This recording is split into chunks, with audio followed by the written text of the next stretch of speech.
Je veux juste voir mon solde, dit le vieil homme, et le gérant n'en avait aucune idée. Avant toute chose, restez jusqu'à la fin de cette histoire, abonnez-vous, activez la cloche et laissez un like si le récit vous touche. Votre soutien permet à des récits comme celui-ci d'exister.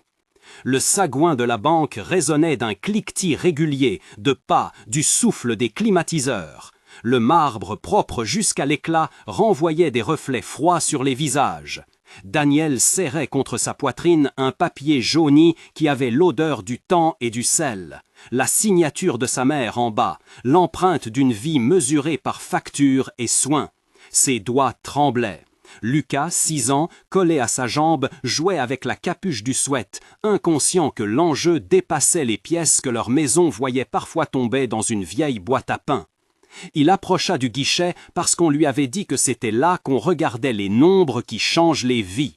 La file avançait lentement, des regards neutres, quelques sourires fermés, un téléphone qui sonnait quelque part. La caissière, Laetitia, leva les yeux quand il toucha le comptoir. Elle connaissait le quartier, connaissait la maison où la porte tenait par un seul gond et les voisins qui prenaient des repas à tour de rôle. Elle reconnut le papier avant de lire.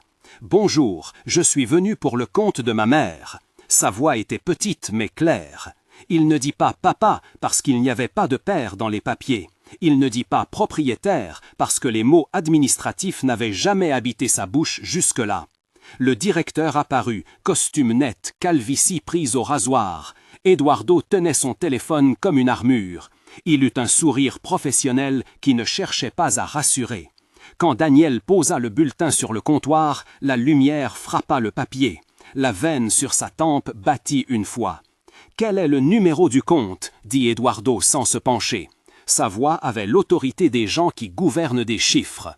Daniel dit le numéro. Il dit aussi le nom de sa mère, Vera, et la date.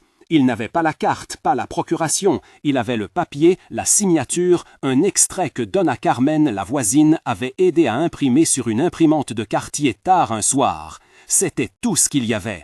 Et la fatigue de toutes ces nuits veillées avec Donna Carmen pour garder Lucas au chaud après l'hôpital. Et la somme manquante de sommeil pendant que sa mère respirait plus petit. Eduardo feignit une recherche. Les doigts cliquèrent sur le clavier. Le guichetier derrière lui baissa le regard vers un écran. Les clients continuaient de balbutier des numéros de tickets. Puis le silence s'étira, lourd. « Nous avons besoin d'une autorisation », dit Eduardo enfin, la phrase courte comme une porte qui se ferme. « Sans carte ni pièce du titulaire, je ne peux rien faire. » Il y eut des murmures. Une dame plus loin soupira. Lucas serra la main de Daniel sans le savoir. Ce qu'on n'entendit pas au début, c'était le souvenir de la mère de Daniel qui, la semaine précédente, lui avait glissé. « Si quelque chose m'arrive, mon garçon, ils ne doivent pas nous oublier. Garde ceci. » Elle avait tracé des numéros sur un coin de papier, adeur de médicaments et de courage. Elle avait parlé bas, comme si elle protégeait des secrets. Laetitia posa sa main sur l'armoire derrière elle, hésita et inclina la tête vers Daniel. « Si on vérifie le compte, je peux demander une consultation interne, » murmura-t-elle, le ton d'une femme qui sait tenir deux vérités, la procédure et l'humain. Eduardo leva les yeux, condescendant. « Nous avons des règles, il faut la pièce, la carte, une procuration légale. Sans cela, monsieur ?» Il prononça le mot comme une sentence, sans regarder que devant lui, un enfant attendait des nombres capables d'acheter des médicaments. La phrase que Daniel n'avait pas encore entendue prit forme dans la salle. Un homme plus âgé en queue de fil explosa de colère, comme si l'indignation venue d'ailleurs venait lui prêter une voix. « Je veux juste voir mon solde » dit le vieil homme, et sa voix claqua. Les épaules d'Eduardo restèrent immobiles, mais on perçut un léger fléchissement dans son masque. Le directeur n'avait aucune idée. Il ne savait pas que le compte existait ou que ce papier ne mentait pas. Il était sûr de ses procédures comme une forteresse. La sécurité se rapprocha. Un murmure plus sombre enveloppa le sagouin. C'était la première humiliation. La dignité d'un garçon mise contre des règlements que nul ne semble vouloir interpréter à son avantage. Daniel sentit la rougeur monter. Son visage se durcit. Il n'aimait pas la pitié. Il voulait des nombres, pas des regards. Laetitia prit une décision silencieuse. Elle chercha dans son écran des options qu'elle connaissait. Dans un tiroir, elle trouva un extrait récent. L'interface de la banque montrait un solde, des mouvements. Elle glissa le papier près du lecteur comme on glisse une confidence. « Attendez une minute », dit-elle au micro. Les talons claquèrent plus vite sur le marbre. Une cliente fit tomber sa sacoche. Quelqu'un toussa, mais Laetitia ne cédait pas. Elle tapa, consulta encore. Un nom apparut, un montant. Ses yeux s'agrandissaient. Elle sentit la gorge se serrer devant l'écran. « Monsieur le directeur, il y a mouvement inhabituel sur ce compte. » Sa voix perdit son plateau neutre et prit l'angle de l'alarme. Eduardo perdit son calme calculé, juste un instant. « Montre-moi !» Sa main devint un gant qui voulait ouvrir une braise. Il prit le clavier, il vit, il fronça. « C'est impossible !» Il y eut une hésitation, comme un rideau qui vacille. Il chercha des explications rapides, erreurs de saisie, doublons, transferts entre comptes internes. Les mots sortirent vides. Laetitia se retourna vers Daniel. « Il y a un mouvement, monsieur. Dites-moi comment vous êtes lié au compte. » Elle disait « monsieur » parce qu'elle voulait le protéger d'un mot qui aurait été « enfant ». Il répliqua avec la vérité. « C'était le compte de ma mère. Elle est... » Il avala. La phrase se brisa sur la porte de ses lèvres. « Elle est morte. » Silence. Lucas se colla plus fort. Des gens expirèrent comme s'ils avaient été frappés. Des téléphones s'arrêtèrent de vibrer. L'étalage de vie se referma autour d'un petit garçon qui venait de perdre sa mère et qui tenait entre ses mains la promesse d'une sécurité. Eduardo se leva de derrière son bureau et fit ce que les gens en costume font quand ils sentent le vent contraire. Il chercha des formes légales pour se recroqueviller. « Il faudra une demande de succession, monsieur, un représentant légal. Sans cela, tout est bloqué. » Sa voix cherchait la routine. Donna Carmen, qui attendait pour des retraits minuscules, prit alors la parole sans réfléchir à la peur qui habitait ces lieux officiels. Elle avait connu la mère du garçon depuis des années. « J'ai aidé cet enfant, dit-elle, et si vous attendez les papiers, il n'y aura rien pour l'opération. » Les mots « opération » fuirent comme une claque. Eduardo eut l'honnêteté d'un homme qui doit admettre une faille. Quoi? Pour quels soins? La banque n'était pas un lieu de compassion, c'était un organisme de règles. Mais la réalité est faite d'obligations et de vie. On apprit que Donna Carmen s'occupait de la santé fragile d'un membre de la maison, un pouls faible dans une chambre exiguë, que l'hôpital émettait des factures, que la mère avait réservé des soins urgents. « Nous n'avons pas les moyens, chuchota Daniel. C'était un fait, simple, sans rhétorique. À l'extérieur, un homme élégant, Mauricio, s'approcha avec l'aplomb des prétentions. Il avait entendu le nom, il connaissait la famille, il se présenta avec gravité. « Je suis l'oncle, je veux régulariser. » Sa voix était douce et pleine d'assurance, mais ses doigts étaient propres d'avidité. Daniel, qui avait lu dans les yeux des gens, sentit immédiatement une menace. Eduardo regarda Mauricio comme on regarde une possibilité, la voie la plus pratique, la plus rapide, la moins coûteuse en temps et en complications. « S'il y a une procuration, dit-il. » Mauricio sortit une carte, des signatures, un papier propre. La banque, avide de clôturer un dossier et d'appliquer une solution standard, sonda la paperasse. Laetitia baissa les yeux. Quelque chose en elle, pourtant, restait en suspicion. Daniel ne comprenait pas toute la mécanique des procurations. Il savait seulement que la voix de l'oncle était lisse et qu'il sentait dans l'air l'odeur du profit, un parfum propre, celui des gens qui prennent sans la honte de devoir expliquer. La chose la plus cruelle fut simple. La banque signola un crédit sur le compte de 820 000 €. Ce nombre, prononcé par le système, fut une obus. Martha, la femme à côté, laissa échapper un son. Daniel sentit le coffre de son corps trembler. C'était la somme qu'il croyait, la promesse incomplète de sécurité. Une main passa dans ses cheveux, comme pour recoudre ses nerfs. Mais la joie fut immédiatement tempérée par la décision du directeur. Le solde est affiché, mais il est gelé jusqu'à régularisation judiciaire. Il y a des mouvements suspects. Il faut une décision du tribunal pour débloquer, dit Eduardo. Les mots gelés, suspicieux, tribunal tombèrent comme des pierres. Le salé de la frustration monta au fond de la bouche de Daniel. Il sentit la vérité cruelle.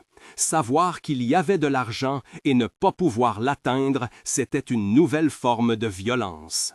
Mauricio sourit comme celui qui voit son opportunité s'agrandir. « Nous pouvons adresser une requête pour la curatelle », proposa-t-il.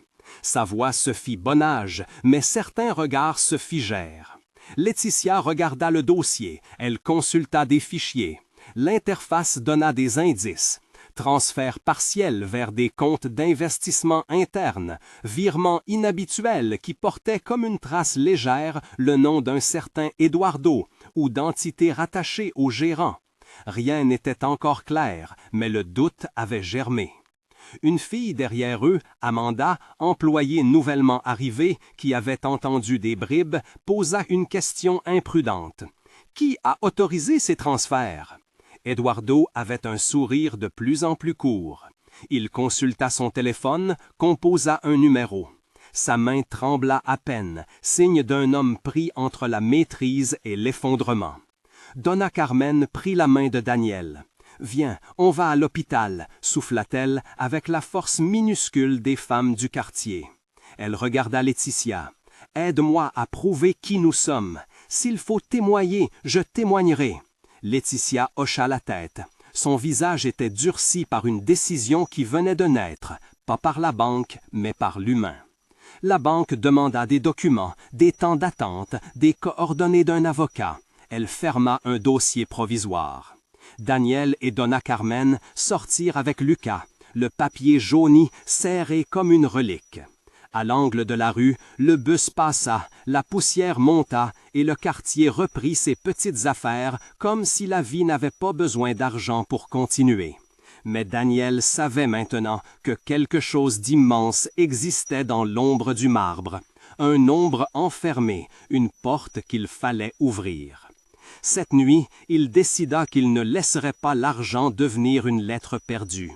Il reposa le papier sur la table, regarda la signature effacée par le temps, se remémora la voix de sa mère. Il pensa à l'hôpital, aux factures, à la faiblesse dans la respiration de ceux qui avaient besoin d'aide.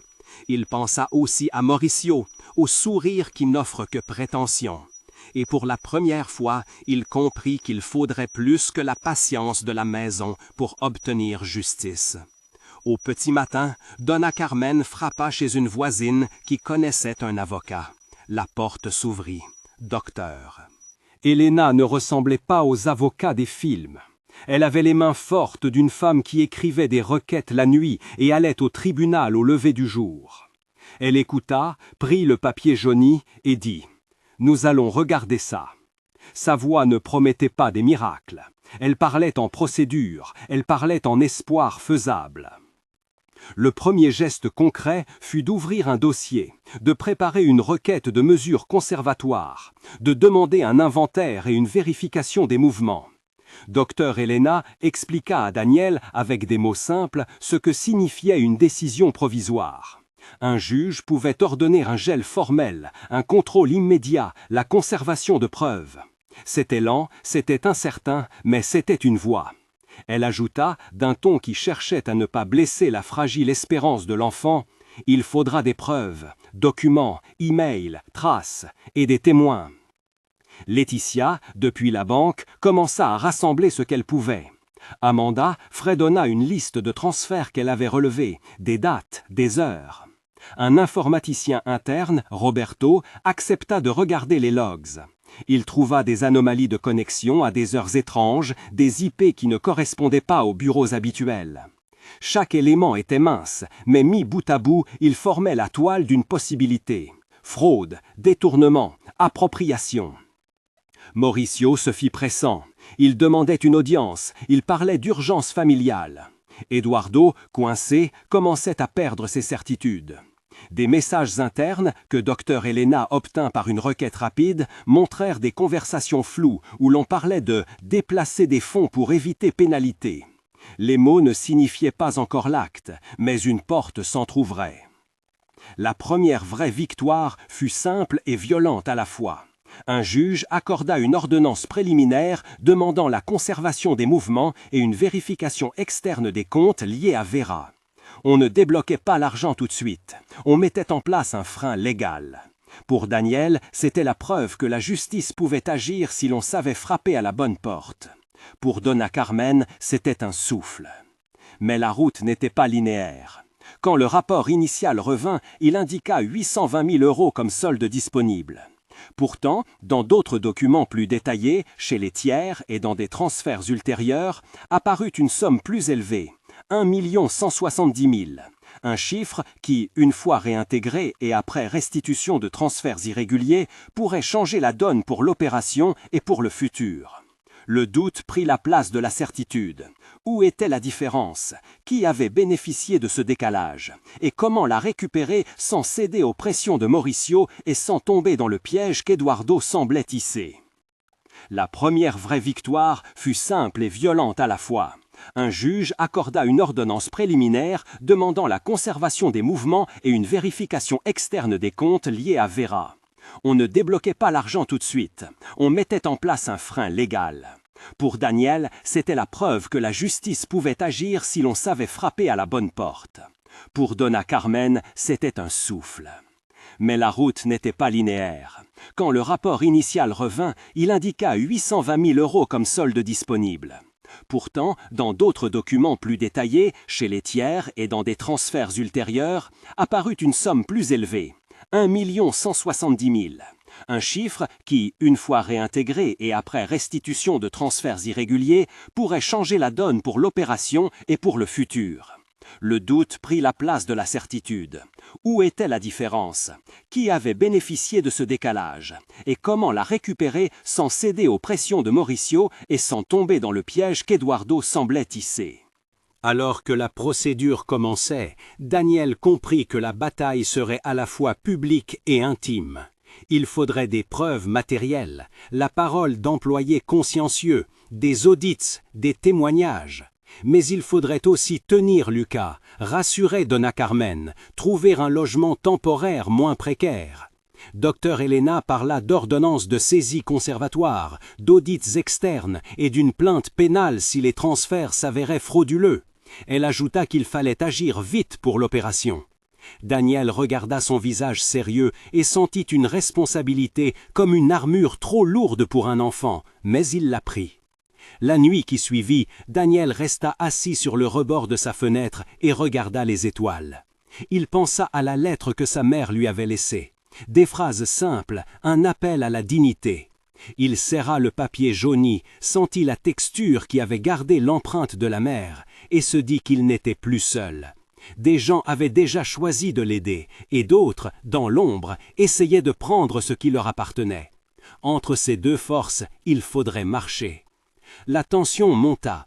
La banque retira des fonds vers des comptes liés à une société écran quelques jours avant le décès de Vera.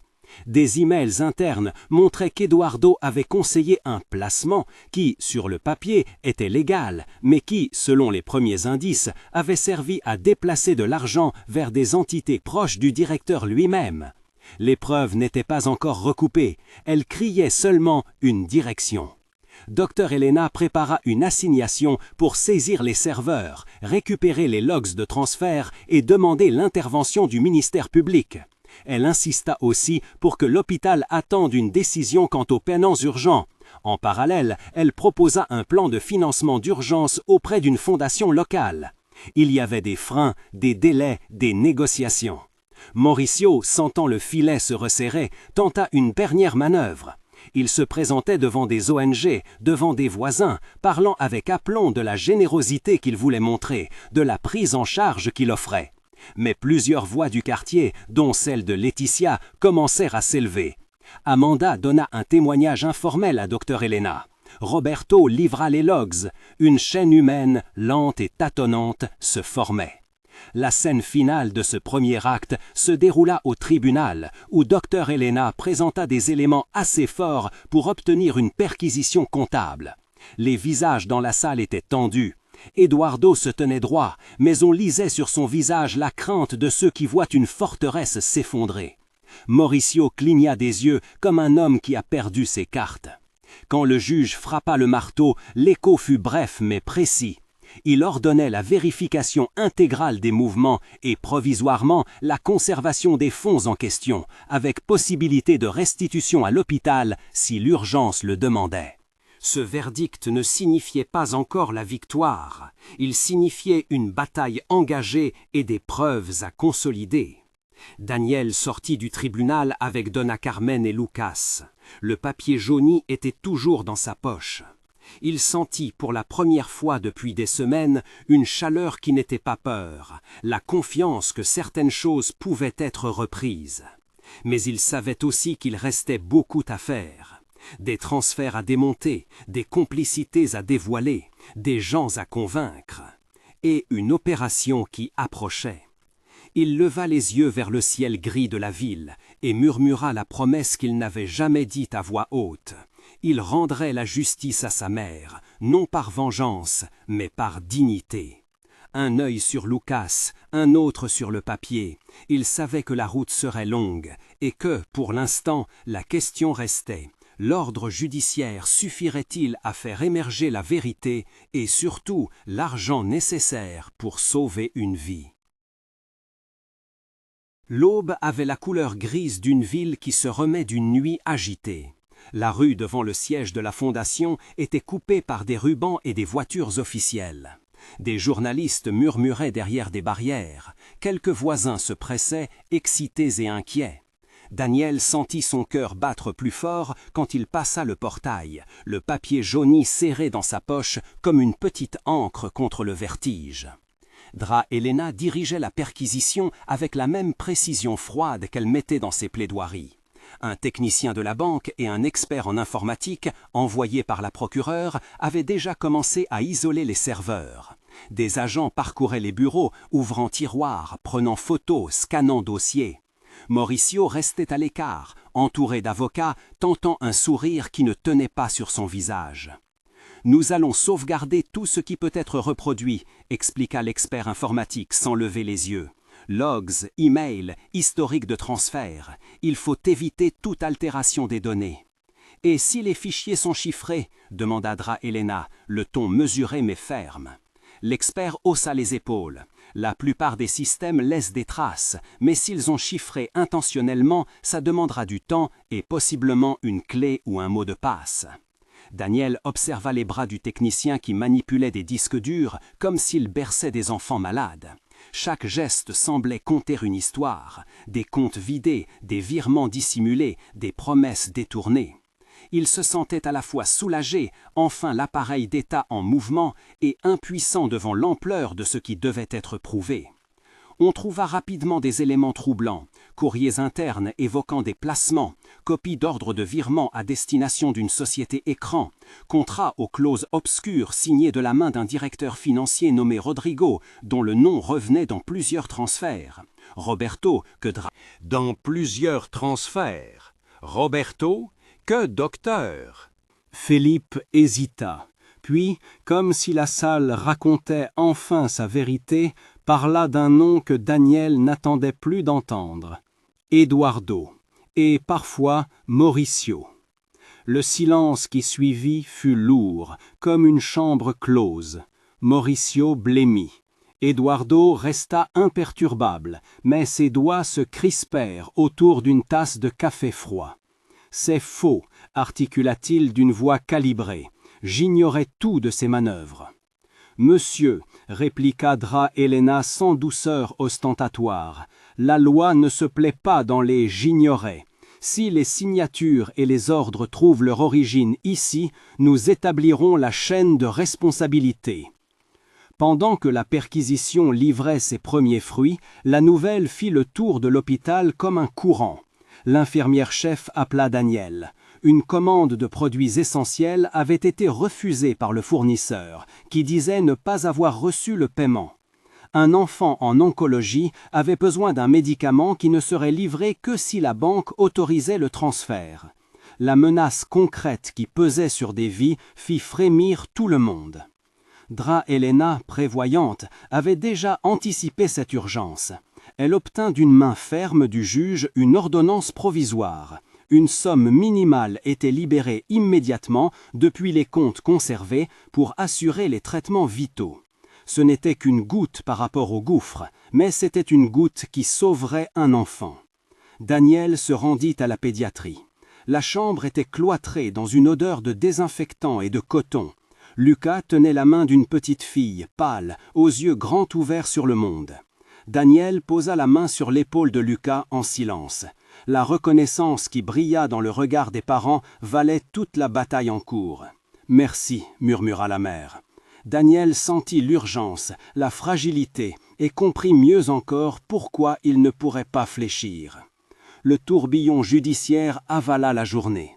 Les interviews, les signatures, les notes à transmettre au procureur prirent forme. Mais la nuit apporta un nouveau défi. L'équipe technique vola un dernier tour de clé dans les sauvegardes. Certains fichiers étaient chiffrés.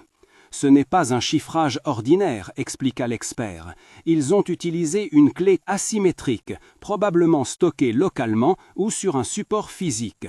Sans la clé privée ou le mot de passe, nous n'accéderons pas au contenu. » À ces mots, Daniel sentit le monde se resserrer. Si les pièces maîtresses étaient enfermées derrière un mot de passe, quelqu'un devait le posséder. Qui, sinon Vera? Qui, sinon la personne la plus proche des comptes? De retour chez lui tard, Daniel trouva Lucas assoupi sur le canapé, un doudou serré contre la poitrine. Donna Carmen prépara un thé, la fatigue sur les traits. Daniel prit la lettre jaunie, la déplia pour la 100e fois. Les mots simples de sa mère, sa dignité, ses petites phrases d'encouragement prenaient maintenant une autre dimension. Peut-être qu'elle avait noté quelque chose, un mot, une date, une phrase qui servirait de clé. Il pensa au jour où Vera l'avait appelée une idiote pour ne pas se souvenir d'une phrase qu'elle répétait souvent. Daniel feuilleta la lettre une fois de plus, puis, sur un coin du papier, nota à la hâte les mots qu'il pensait pouvoir être une clé. Une phrase d'enfance, le nom d'un lieu où sa mère aimait aller quand elle voulait respirer. Il avait appris à lire entre les plis. Le lendemain, une découverte improbable changea le cours de l'enquête. Au fond d'un tiroir, dissimulé sous des factures anonymes, l'équipe trouva une petite clé USB scellée dans un sachet en plastique, sans apparence, mais portant l'inscription presque invisible « Pour D, ne pas perdre ». Le souffle de Daniel se coupa. Il s'agissait d'un objet banal et terriblement intime. « Qui l'a signé ?» demanda Dr. Helena. « La main semble être la sienne, » dit Amanda, comme si la conclusion était trop douce pour être vraie. J'ai le souvenir de l'écriture de Vera. L'expert informatique sourit, mais un sourire tendu. Si c'est bien ce que je pense, elle contient des copies hors ligne et potentiellement la clé privée nécessaire pour déchiffrer les archives. Mauricio tressaillit, Eduardo blêmit, les avocats murmurèrent, le terrain changeait encore. La clé fut emportée au laboratoire. On la connecta à une machine isolée. Chaque connexion risquait d'être scrutée par d'autres mains, mais il n'y avait pas d'autre chemin. Le cœur de Daniel battait dans ses tempes. Quand les premières lignes s'affichèrent, des fichiers au nom lapidaire apparurent. Rapport 2019, transferts émergentiels, passwordsnots.txt. Daniel sentit son souffle se couper et relire la petite fenêtre qui s'ouvrait comme un piège attendu. Le fichier de texte contenait une note courte, presque une plaisanterie, écrite de la main de Vera. « Si jamais je n'y suis plus, la phrase est ce que je chante quand le jardin sent l'orage. Vento de maio, leva a noite. » Daniel lut ces mots à voix basse. C'était enfantin, presque poétique, et en même temps, le mot de passe était une phrase, une mémoire de sa mère transformée en serrure. L'expert tenta la phrase en ouvrant le fichier chiffré. Les secondes s'étirèrent, puis, comme un rideau qui se lève, une avalanche d'informations se déversa à l'écran. Relevé complet, confirmation, emails internes, mention de comptes étrangers et parmi eux des transferts vers une entité dénommée Aurora Investments. Mais ce qui frappa Daniel le plus fut une ligne sobre, presque cachée, qui liait des paiements à un nom qu'il n'attendait pas.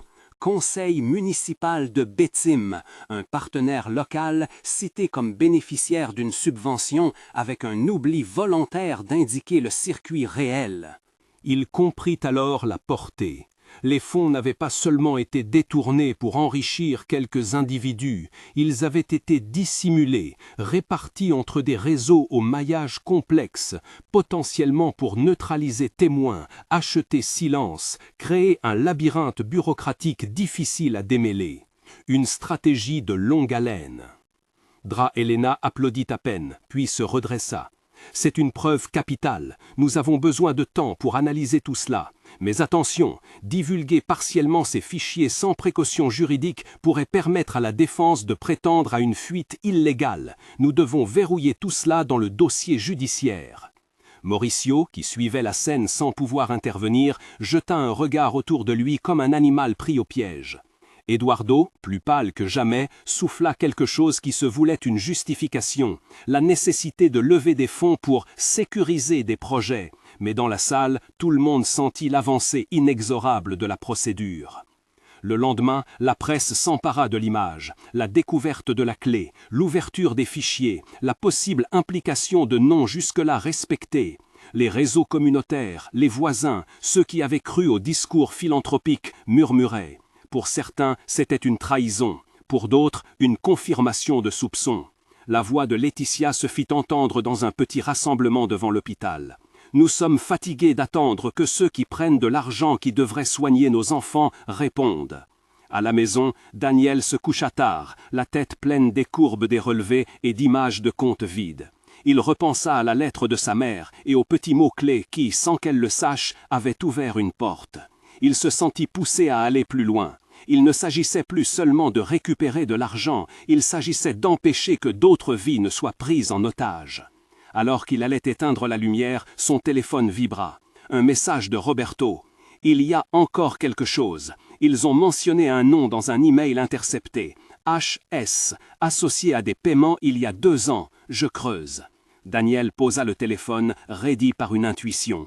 La carte s'élargissait, et avec elle, le périmètre des personnes potentiellement impliquées. HS, les initiales pouvaient être celles d'un intermédiaire, d'une conseillère, d'un organisme partenaire. L'enquête venait de prendre un nouveau cap. Il fallait suivre la piste des initiales, retrouver la correspondance, comprendre qui se cachait derrière ces lettres. Dra Helena convoqua une réunion restreinte chez elle le surlendemain. Autour de la table, il y avait Daniel, Amanda, Roberto, Laetitia et Lucas, tout le réseau de ceux qui avaient misé sur la vérité. Ils avaient des preuves, mais la route était encore longue. Complicité possible à plusieurs niveaux, comptes étrangers, risque de pression sur des témoins. Nous avons l'avantage de la découverte physique, la clé, les fichiers, annonça Dra Helena. Mais l'opposition va tout faire pour diluer la responsabilité. Ils ont des avocats, des relations et du temps. Ce que nous devons faire maintenant, c'est contrôler la narration, obtenir des témoignages solides, des chaînes de courriel, et surtout montrer comment l'argent est allé et pourquoi il a manqué aux patients. Daniel prit la parole ferme. Nous devons aussi protéger ceux qui parlent. Philippe est prêt, mais il a peur. Si quelqu'un tente de le museler, l'affaire s'effondre. Alors nous construisons une bulle de protection, dit Amanda. Témoignages enregistrés, anonymat où nécessaire, accompagnement juridique et médiatique mesuré. Et il faudra perquisitionner d'autres lieux, ajouta Roberto. L'empreinte d'Aurora Investments et d'autres entités transparaît dans des circuits qui ne sont pas ici seulement. Nous aurons à coopérer avec des autorités à l'étranger. Le plan se mit en marche, comme une mécanique lente mais inexorable. Ils avanceraient case par case, dossier par dossier, trouvant alliés dans des services que l'on n'attendait pas et affrontant obstacles et menaces voilées. Daniel sentit la fatigue peser, mais aussi une sorte d'ivresse contenue, la sensation d'être au cœur d'un combat nécessaire. La nuit suivante, alors qu'il relisait la lettre de Vera pour trouver d'autres indices, un détail qu'il n'avait pas vu auparavant lui fit froid dans le dos. Au bas de la dernière page, en marge, une date griffonnée, le jour de son anniversaire l'année passée. Cela pouvait être rien, une note personnelle, ou la clé d'une temporalité. Pourquoi cette date? Et si Vera, en sachant, avait prévu d'agir ce jour-là?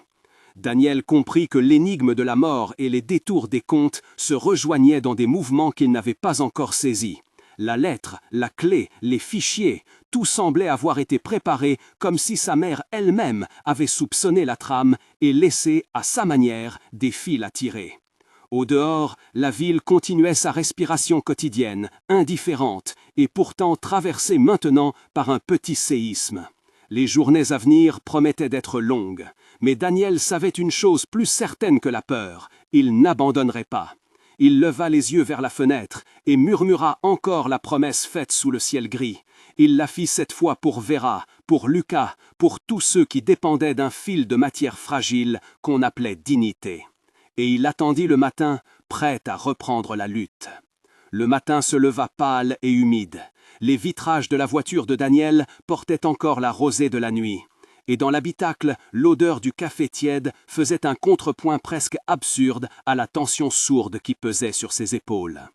Il répéta la date griffonnée par Vera jusqu'à ce que les chiffres cessent d'être seulement des chiffres et deviennent un passage, un rendez-vous programmé, une échéance que quelqu'un avait respectée ou sabotée.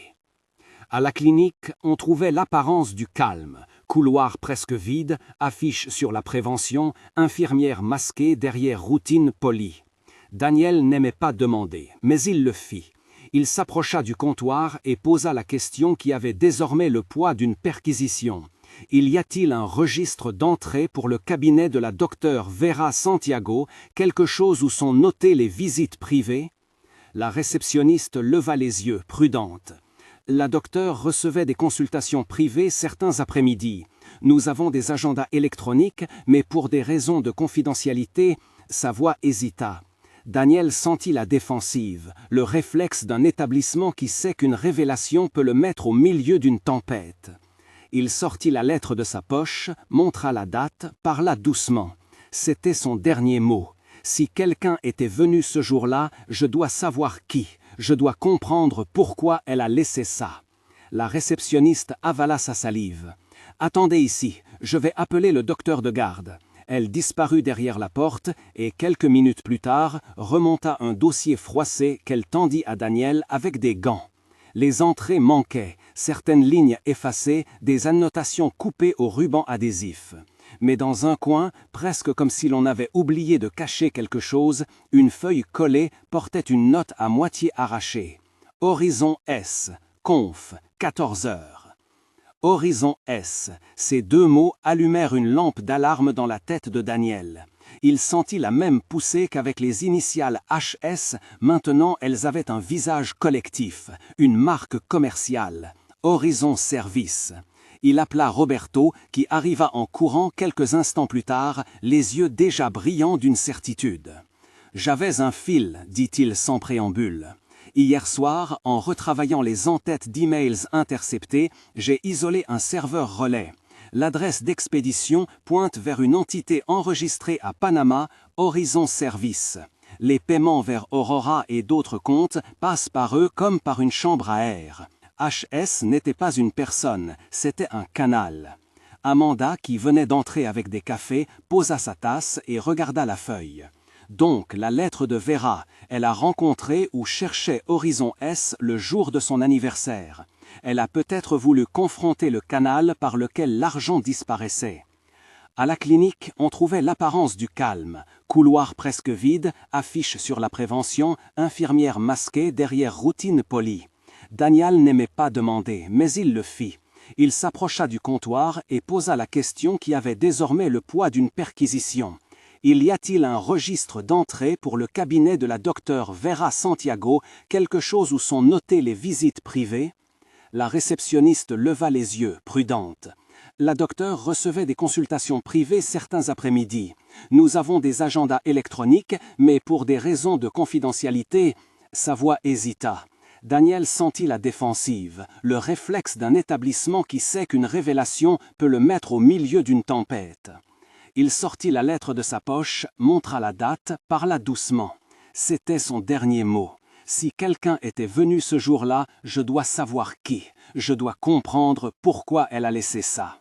La réceptionniste avala sa salive. « Attendez ici, je vais appeler le docteur de garde. » Elle disparut derrière la porte et, quelques minutes plus tard, remonta un dossier froissé qu'elle tendit à Daniel avec des gants. Les entrées manquaient, certaines lignes effacées, des annotations coupées au ruban adhésif. Mais dans un coin, presque comme si l'on avait oublié de cacher quelque chose, une feuille collée portait une note à moitié arrachée. Horizon S, conf, 14 heures. Horizon S, ces deux mots allumèrent une lampe d'alarme dans la tête de Daniel. Il sentit la même poussée qu'avec les initiales HS, maintenant elles avaient un visage collectif, une marque commerciale. Horizon Service. Il appela Roberto, qui arriva en courant quelques instants plus tard, les yeux déjà brillants d'une certitude. « J'avais un fil, dit-il sans préambule. Hier soir, en retravaillant les en-têtes d'emails interceptés, j'ai isolé un serveur relais. L'adresse d'expédition pointe vers une entité enregistrée à Panama, Horizon Service. Les paiements vers Aurora et d'autres comptes passent par eux comme par une chambre à air. HS n'était pas une personne, c'était un canal. » Amanda, qui venait d'entrer avec des cafés, posa sa tasse et regarda la feuille. Donc, la lettre de Vera, elle a rencontré ou cherché Horizon S le jour de son anniversaire. Elle a peut-être voulu confronter le canal par lequel l'argent disparaissait. Ou elle a obtenu une preuve, ajouta Laetitia, la voix durcie par la supposition dangereuse. Quelque chose qui les a mis en mouvement. La perspective d'un intermédiaire offshore changeait l'échelle du crime. Il ne s'agissait plus seulement d'une poignée de fonctionnaires véreux, mais d'un dispositif construit pour éloigner l'argent des regards et des juridictions. Drap. Helena se renfonce dans sa chaise, les mains jointes. « Les preuves existent, dit-elle. Mais si l'argent a transité par des structures au Panama, nous aurons besoin d'entraide internationale. Et cela prendra du temps. » Roberto secoua la tête. « Le temps n'est pas un luxe que nous avons. J'ai fouillé plus loin. Horizon Service utilise un conseiller fiscal qui signe souvent H. Serrano sur des notes internes. Les clients l'appellent Serrano. Je trouve des correspondances entre Serrano et Aurora Investments. La société est une façade. Mais il y a quelque chose d'autre. Un courrier non chiffré envoyé l'année dernière mentionne explicitement instruction via HS, attente de confirmation après réunion du 12/3, le jour de l'anniversaire de Vera l'année dernière. Un silence tomba. Tous comprirent la possibilité qui s'offrait. Vera avait demandé cette réunion, obtenu peut-être des documents ou des réponses et payé le prix fatal. Daniel sut qu'il ne pouvait pas se contenter d'appeler des avocats et d'attendre. Il devait frapper d'abord là où l'ennemi ne s'attendrait pas. Nous devons trouver Serrano, savoir où il se trouve physiquement. Sa voix était ferme, mais contenait la fatigue qui lui rongeait la nuque depuis des semaines. Si Horizon Service existe seulement sur papier à Panama, Serrano doit avoir des comptes en banque, des rencontres, des interlocuteurs locaux. On commence par les signatures, on remonte jusqu'aux transactions et aux destinataires. Lucas tira de son sac une tablette. J'ai extrait les métadonnées des PDF fournis par Philippe. Certains fichiers portent des métadonnées du logiciel qui les a créés. Un nom apparaît parfois dans la propriété des documents HS, Horizon Admin. Ce n'est pas un email, c'est une empreinte de l'éditeur. Je peux croiser ça avec les données publiques et les registres d'entreprise. Ils passèrent le reste de la matinée à assembler des pièces, capture d'écran, copie d'email, extraits bancaires. Philippe fut placé dans un lieu sûr, entouré par Laetitia et un avocat commis d'office que Dra et Lena connaissaient. Sa déposition fut lente, ponctuée de silences lourds, mais essentiels. Il raconta, sous serment et avec une peur visible, comment des transferts avaient été réorientés, comment certains paiements destinés à l'achat de fournitures médicales avaient été facturés à des prestataires inexistants, comment des noms codés revenaient dans les communications. On nous demandait parfois d'émettre des factures pour des conseils administratifs, dit-elle. On m'a dit que les justificatifs viendraient de HS, on ne m'a jamais dit qui était derrière. On voyait l'argent partir et les commandes ne se faisaient pas. Ses mains tremblaient. Daniel posa la main sur son épaule sans réel espoir de calmer la peur. « Tu as fait tout ce que tu pouvais, Philippe. Tu as parlé. Nous allons te protéger. » Horizon Service n'était plus seulement un nom sur un bout de papier, c'était une infrastructure, un réseau, une ombre qu'il leur faudrait contraindre à la lumière. L'équipe se mit en marche pour ce défi. Roberto préparait une chaîne d'éléments techniques pour l'entraide. Dra et Lena relanceraient le procureur. Laetitia et Lucas sécuriseraient Philippe et les témoins. Amanda coordonnerait les médias au cas où la presse devrait servir de rempart. Avant de monter dans sa voiture, Daniel passa la main sur la lettre de Vera, la replia de nouveau et murmura, comme une promesse renouvelée, « Je vais jusqu'au bout ». Ils avaient identifié une adresse liée à Horizon Service, un petit bureau neutre dans une zone de service financier. Ce serait leur prochain mouvement, obtenir un mandat, frapper au bon moment et espérer que les traces numériques et papier n'auront pas encore été effacées. Mais l'obstacle le plus immédiat restait la question de la sécurité. Ils avanceraient protégés, mais sur le fil. À l'heure où la ville tirait les rideaux de la nuit, l'équipe prit position, prête à tirer sur un fil qui pourrait dérouler un vaste tapis de mensonges. Daniel démarra la voiture. Le compteur indiquait le début de la route et avec lui la ligne de crête d'une enquête qui menait désormais au large, aux bureaux fantômes, aux comptes déplacés et aux hommes derrière des initiales. Il sentit la peur, douce et précise, mais il sentit aussi une conviction plus forte. Vera avait semé des indices pour qu'on ne la laisse pas disparaître sans réponse. Ils allaient suivre la route que ces indices dessinaient, quoi qu'il en coûte.